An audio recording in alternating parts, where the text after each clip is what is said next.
Hey everybody, how you doing? Tekking and Barry back again, and in today's video, I will say there are in fact spoilers from the last chapter of One Piece, chapter 1048. However, they are not the spoilers you were expecting. I don't know why I had an evil laugh there, but whatever. No, we're not going to be spoiling anything involving the actual chapter, involving what's happening at Wano with Luffy and Kaido. No, nothing about that. We're actually going to be talking about the cover series today. And I actually don't make a lot of videos, like dedicated videos about the cover series, but this one, the Germa Double Six's Emotionless Excursion, this is one that I think warrants it, because there's a few directions Oda could take this, right? But before we get into that, I have to dust off this old jingle, because there were a few things I missed in the last chapter. Hit it! But other things Tekking missed in the chapter. Yeah, I love that tune. I really do. You know what? Play it again. It's a Christmas classic. In May. Whatever. But other things Tekking missed in the chapter.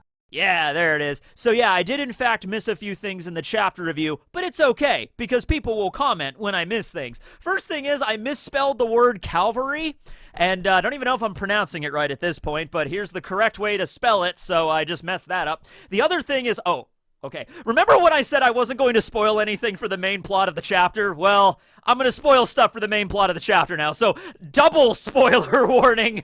It still doesn't involve Luffy and Kaido, but it involves another character, so I'll give you like a couple seconds to do. Okay, when Denjiro showed up and he sliced down Orochi's head, his last head, what we can think it is, I said, oh wow, that's so poetic, that's so dramatic, because Denjiro doesn't actually say anything when he slices Orochi's head off. He just slices him down, you know, actions speak louder than words. That's all you need. And then it was like, actually, he did in fact say something. He said, you know, this place is getting very chaotic, or this place is getting very noisy around here. So he did sort of have like a 1990s action movie sort of like one-liner there. And it works. I mean, it's Denjiro after all, but he did in fact say something. So yeah, the last thing I missed, and this was actually something I caught while I was editing, but was the cover series itself. So you had the scene with Brûlé and Cracker there, and they're apparently at Whole Cake Chateau. We don't know the exact location. It could be the infirmary where Cracker was being treated after his battle with Luffy, and he was just recovering, and he still had bandages and everything covering him. And there was a scene where Brûlé was using her powers to phase into the mirror world, and a little bubble appears over her that has the images of Ichiji and Reiju, okay? By the way, Reiju, her sword broke, so now she just has like a hilt. It's okay. Maybe she can turn it into like a Sele Schneider or something from Bleach. I don't know. Anyway, so I would assume that meant that like Brûlé was like looking into the mirror world and seeing what's happening on Cacao Island with her powers. And it's like, oh no, Ichiji and Reiju have arrived at Cacao Island to rescue Yonji and Niji. So that's what she's explaining to Cracker. So that's the way I initially took it. But when I was editing it, and I was actually getting a chance to look at the phrasing, it says, is it the Germa that are arriving, or is it possible the Germa are arriving? And there are people that actually commented that the word that was used in the original Japanese Raws, so thank you to, who is this person?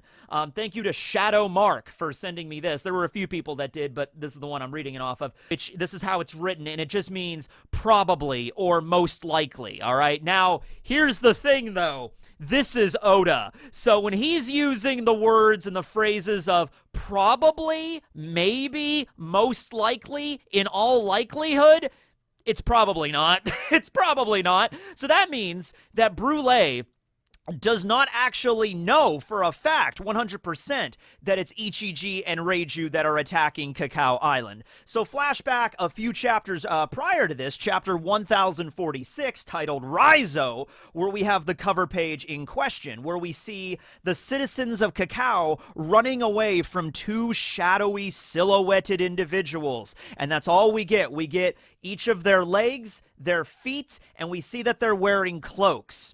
And it's like, ooh, who has arrived on Cacao Island, right? So at this point, it's pretty apparent that Oda wants us to think 100% this is Ichiji and Reiju, okay? But the phrasing and the way that these silhouettes are drawn makes it seem like there's going to be a big shock moment. It's going to be not Reiju and Ichiji. They're still probably going to get involved at some point in the arc, but these are actually probably going to be the main antagonists of the Germa's cover series. And remember, we're just getting started. We're only on number 10 right now of the cover series. I think Beiji's Oh My Family lasted well into the 30s. So, you know, these cover series can go a really long way. So there's a bunch of different theories right here, but I'm just going to read off my favorite one from Randall the Kid, who believes it's actually Crocodile and Mr. One, Daz Bones, arriving on Cacao Island. Now, there's some other ideas that it could, in fact, be the Blackbeard Pirates, because there's that old theory of, like, okay, since Big Mom is out of town, since she left on the expedition, as well as a lot of other really strong heavy hitters from Totland, all went to Wano, right, which never actually managed to reach Wano. Big Mom and Perospero were the only ones that actually reached mainland Wano, but that's beside the point. The point is, Totland's defenses and their overall fighting force is greatly diminished right about now, okay? So I think the most logical groups that would get involved here that would still have the balls to attack Totland, even if Big Mom is not there, even if you get intel that's like Big Mom is not in her territory, she and a lot of her strongest children and members of the crew left to go to Wano, you're still dealing with the territory of a Yonko, all right? You know, even with the weakened defenses, the idea that you could just walk in there, like any random pirate crew can just walk on to the Totland Islands and just start taking the place over, that's not going to work so well, all right? There's still some strong opponents there, like Cracker, Katakuri. We did not see Katakuri leaving, so he's still probably in recovery, but, you know, he's probably healed up to the point that he could fight at least a little bit, right? So Blackbeard makes sense, but then this idea really just got me thinking. Crocodile and Mr. One Daz Bones. That could work. It really could. Because go back and look at those silhouettes in chapter 1046, okay? So we have the silhouettes of two individuals. We see the outline of their pants. We know they're wearing pants, okay? That's the first hurdle that we got over. The two mysterious individuals, at least the one on the right, is wearing pants, all right? So how many characters do we know in One Piece that wear pants? The only two I can think of are Crocodile and Mr. One, so it's concluded. They're also wearing shoes.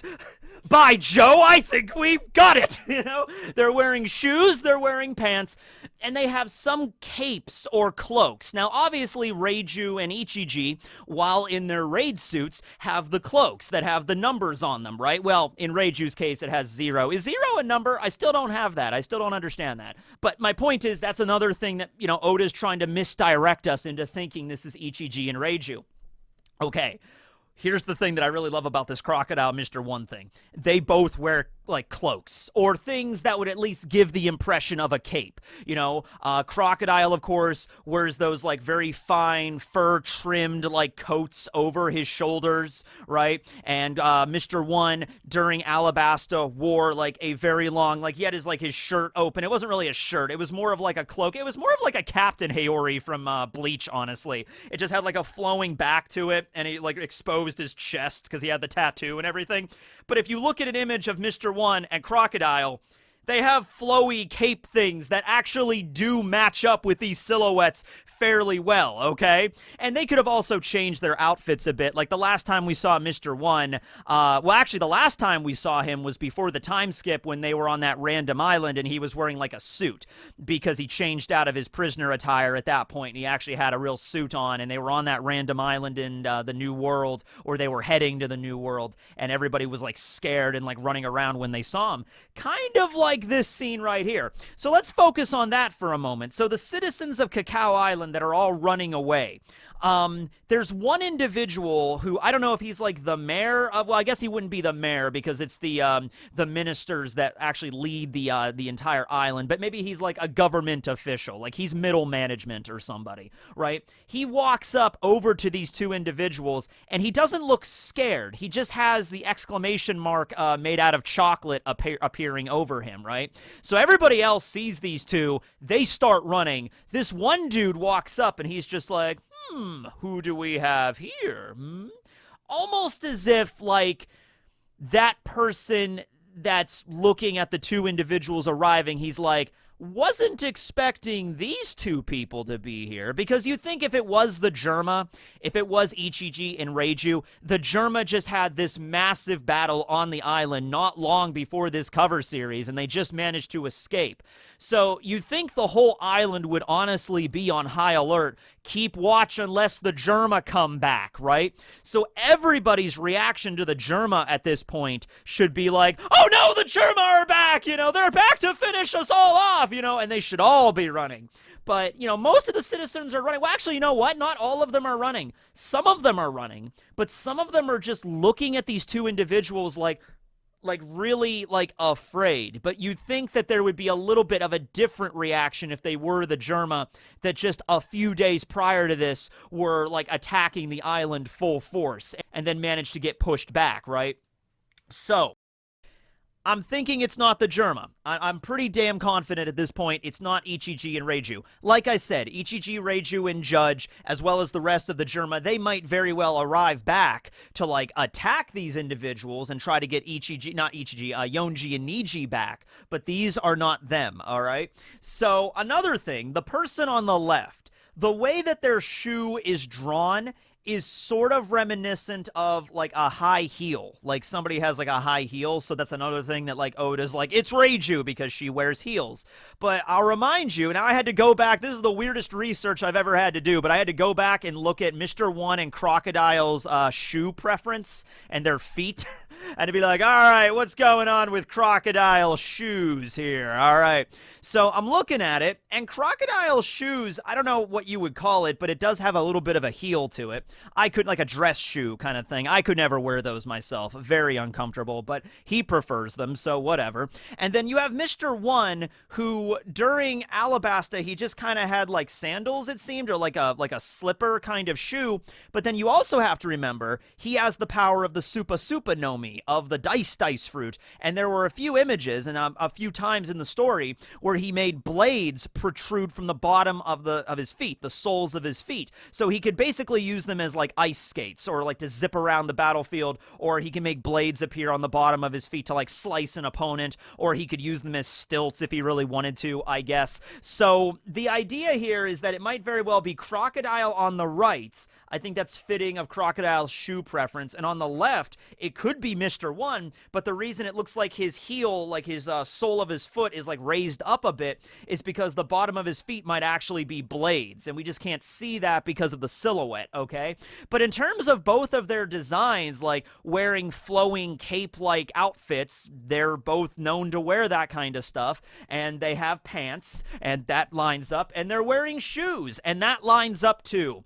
It also would make more sense for the person, like, looking at them with the exclamation mark over them. And they're like, walking down Cacao Island, and everyone's running, because some people know immediately who they are, and other people don't. Maybe if it is Crocodile and Mr. One, maybe they arrived on the island, and they just did some big thing, like they wiped out some people, or they destroyed a town, or they destroyed one of the houses or something, wrecked the port, and everybody's kind of running. Maybe not because they know who they are. Maybe they're running just because they did something horrible. Right? So not everybody on Cacao Island instantly recognizes them as like, that's Crocodile and that's Mr. One Daz Bones. Maybe it's just they arrived at Totland and the first thing they did was like Crocodile was walking on the shore and somebody like a dock worker goes up to him. He's like, hello there, sir. Welcome to Cacao Island where everything's made of chocolate. And then Crocodile just grabs him and just drains him of all of his moisture and then just throws him on the ground. And then Mr. One just slices the building in half. stuff, and then everybody's running away because of that, not because they recognize who they are, but it's like, oh my god! And so then they summon this dude who's like a government official, somebody of a little bit more high standing, and he shows up to be like, there's 2 people attacking the port, you have to come! And he's like, okay, and he shows up and he's just like, oh wait, I think I know who you are. That makes a little bit more sense there to me. That makes a little bit more sense, okay? Also, the same idea, like, if they were members, like Crocodile and Daz Bones, they are famous. Like, Crocodile used to be a warlord, for God's sake. I'm just saying that, like, if Blackbeard's crew, like, if this was, like, Shiryu and Lafitte, for instance, I feel like that would have a lot more terror in the eyes of people. I don't think this dude would be like, exclamation point? What are you doing here? I think it would be like oh dear God, no, not the Blackbeard Pirates, and then they would start running, like they would know what's happening next. Everybody's gonna die pretty much, right? So there's that, but I also wanted to ask you at this point, like, if you don't think it's any of those groups, like, it's not the Germa, but it's not the Blackbeard Pirates, but it's also not Crocodile and Mr. One up to anything, who else could it possibly be? There was another theory, there were a few others that were talking about, maybe it's Caesar Clown. And I'm just like, I don't think Caesar would come back. That's the one that I don't think has any credibility, because I don't see any... Unless he was forced to. Unless he was, like, captured by another group and then dragged back. Which, that might have happened, too. Oh, my God. Can you imagine, like, Caesar's like, I got my heart back. I'm finally free. And then he floats away. And then either the Blackbeard Pirates or Crocodile Mr. One find him, capture him, and he tells them all about what happened at Whole Cake. And then he's like, okay, we're going back there. He's like, wait a second, Big Mom's not home right now. Ooh, okay. And then they drag him back. He might still be there, but I don't think it would be Caesar heading back on his own. I don't think Caesar would be like, I managed to escape that hellish place. Well, it's time I go back and just kind of apologize for everything. You know what I mean? Like, no, he would not go close to Whole Cake Island if he was smart, if it was up to his own will. Okay, so it might be other people getting involved there, but yeah. So I actually really like the idea of Crocodile Mr. One, so why would they be there? I guess, right? Now, I've made a few videos about this, about like what Crocodile's been up to in the background while everything's been happening, because we see him every once in a while. We'll usually see him off to the side. I think we saw him in a fancy hotel, a few hundred chapters ago. I think it might have been the chapter where Luffy's new bounty was revealed, or maybe it was the chapter when we found out the warlord system was abolished. One of those. Crocodile was like sitting in the lobby of a fancy hotel reading the newspaper, kind of like, that's what's going on right now, right? So I like to think Crocodile, he's definitely no stranger to playing the long game with things. You know what I mean? Like, it took him a while to build up Baroque Works, working in the shadows, setting up his persona as Mr. Zero, while also fronting the Crocodile persona, the savior of Alabasta, of all the people and everything like that. So yeah, I think in his younger days, Crocodile was all about, like, get out there to the ocean, find the One Piece, become king of the pirates. But after his encounter with Whitebeard, that kind of all changed. So he's like, okay, now let's do something a little bit more stealth, a little bit more Bond villain-esque kind of thing. And that's how Baroque Works came into being, right? And Baroque Works wasn't a total failure, right? It was a pretty big failure. It was crushed, and there was a lot of members that aren't that strong. But at the end of the day, he met Mr. One, who is nothing to sneeze at in terms of power, okay? Crocodile and Mr. One together are a very devastating duo. Let's not forget that, okay? So I brought up this idea before. What if now Crocodile and Mr. One are once again trying to build up another organization?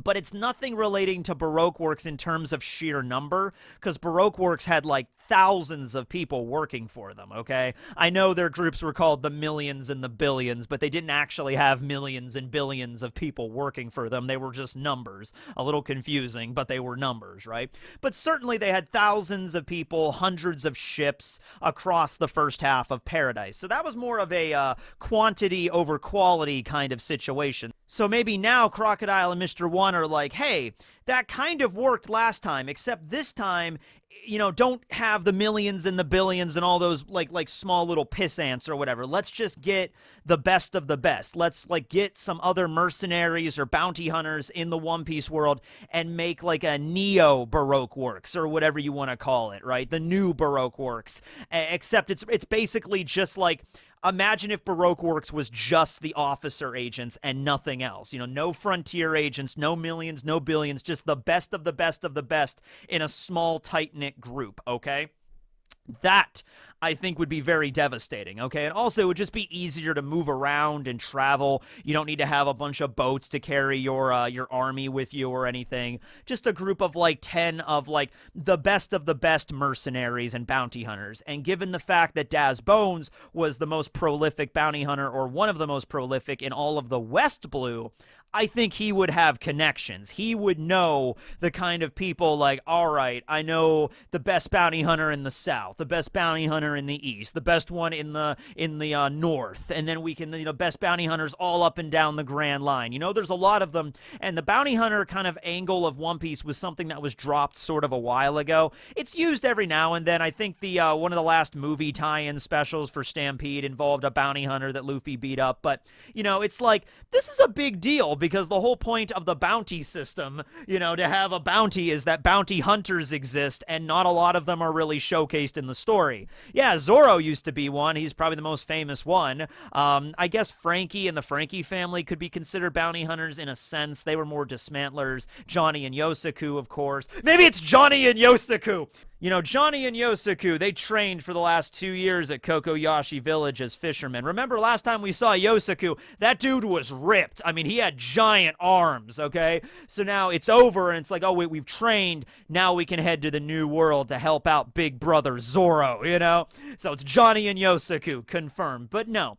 If that's the point, though, if this is just Crocodile and Mr. One showing up, maybe there are some other mercenaries behind them, and maybe, I don't know, maybe they're looking to recruit some people from Tautland, because you got to think of it from their perspective. Like, okay, they're reading the newspaper. Oh, that does work, because Crocodile was reading the newspaper about the assassination plot of Big Mom. Maybe that's the idea, like, ooh, we should head to Tautland after this, right? Big Mom's reputation is not really doing so well right now because of everything that happened with Luffy and Beiji and the assassination plot. Also, Big Mom has left and went to Wano. So maybe Crocodile is thinking the long game here, like he's wont to do, and he's like, what if Big Mom doesn't make it back? She's going in, and also, Crocodile, more than most people, would know how powerful Luffy can be.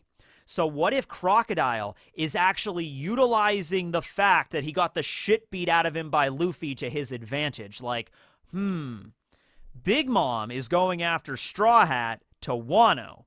Also the same place where Kaido is. Now, most people in the One Piece world would be like, Luffy has no chance against Kaido and Big Mom. He's going to die. He's going to get wiped out there. The whole Straw Hats aren't going to make it out alive. That's how most people would know about it, or would think about it. Crocodile, though, might be like, what if? Takes a drag off of his cigar. I know that Straw Hat kid. What if he manages the 1,000,000 to 1 odds and actually takes out both of them? Smoking that cigar, Mr. One's there, dingy little room in the back of some, casino or in the back of some hotel. And he's like, what if he manages to take both of them out?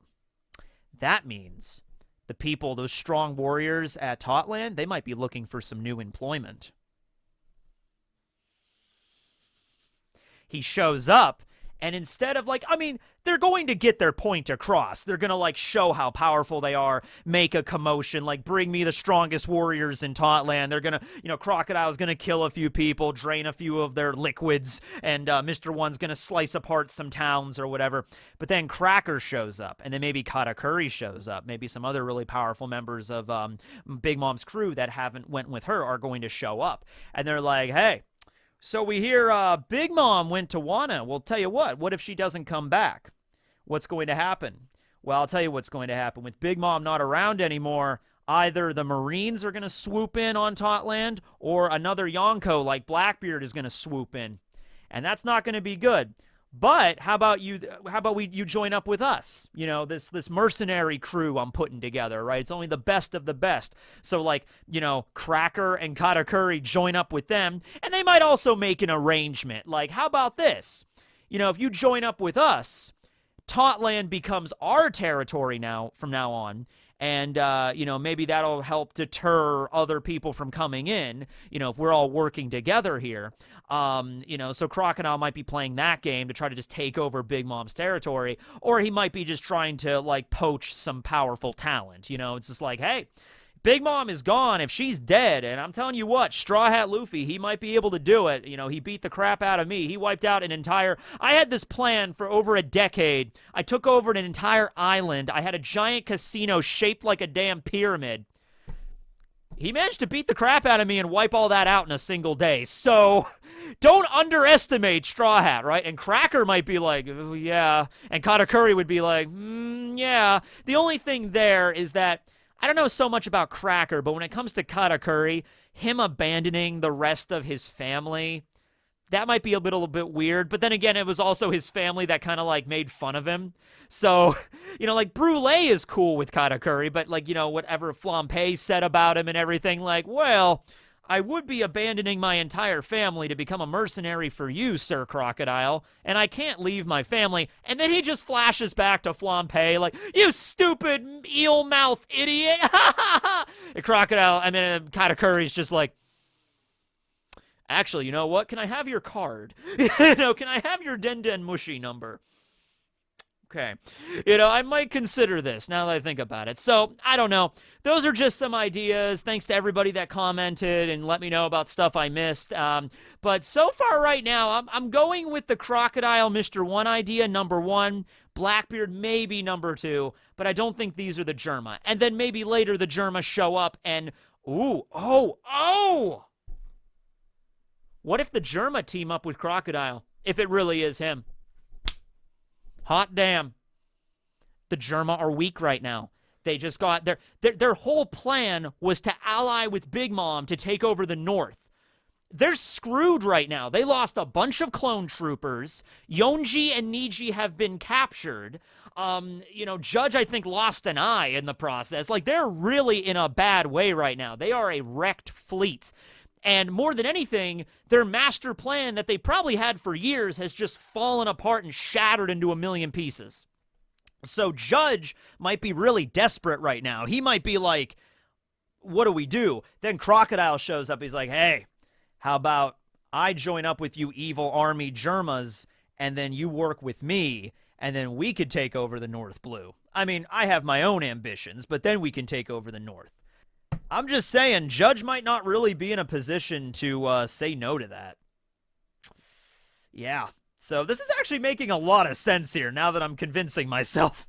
So anyway, yeah, let me know what you feel about that kind of stuff down below. Thanks to everybody that commented. And now, I'm thinking this is going to be the last installment of Goat Facts. I have one more very interesting Goat Fact for you, and then we're going to move on to the letter H. I still haven't decided what H is going to be, but for right now, for one last time, let's kick off that Goat Fact intro.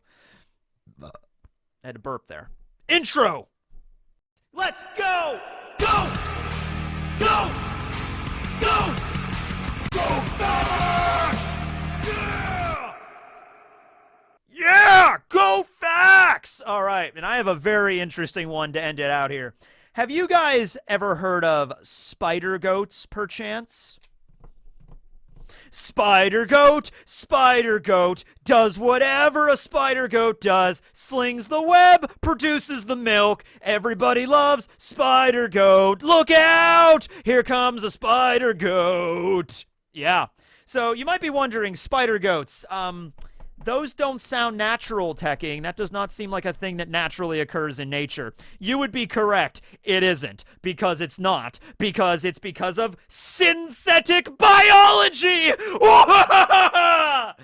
Okay, no, this is actually really, really cool shit, all right? So through extreme crossbreeding and synthetic biology, they were actually able to take the genes of a spider and place it in a goat. Now, the goat does not look like a spider. Here's a picture of the goat. His name is Freckles. He is adorable. He looks like any ordinary goat, okay? Except he happens to be part spider.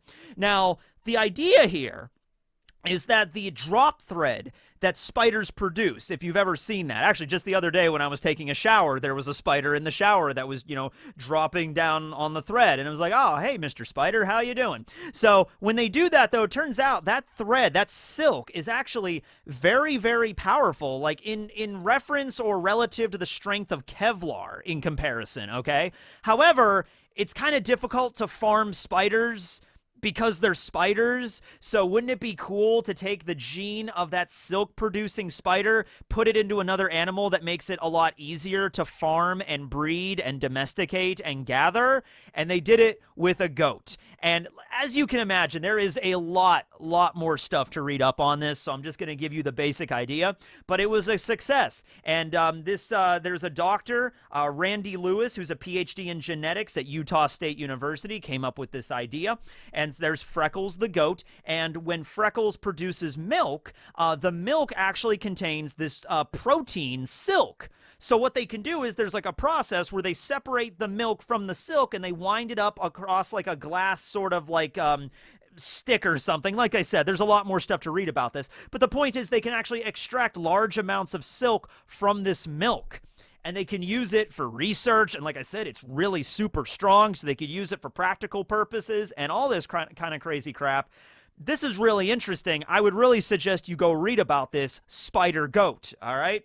Has science gone too far? No, that's so cool. We can mix spider genes with things. That's awesome. This isn't a 1950s B movie. This is where the progress of humanity will take us into the future, ladies and gentlemen. Okay, well, anyway, thanks for watching. This will be Tekking, signing out. Give me suggestions for whatever animal H facts are going to be as well.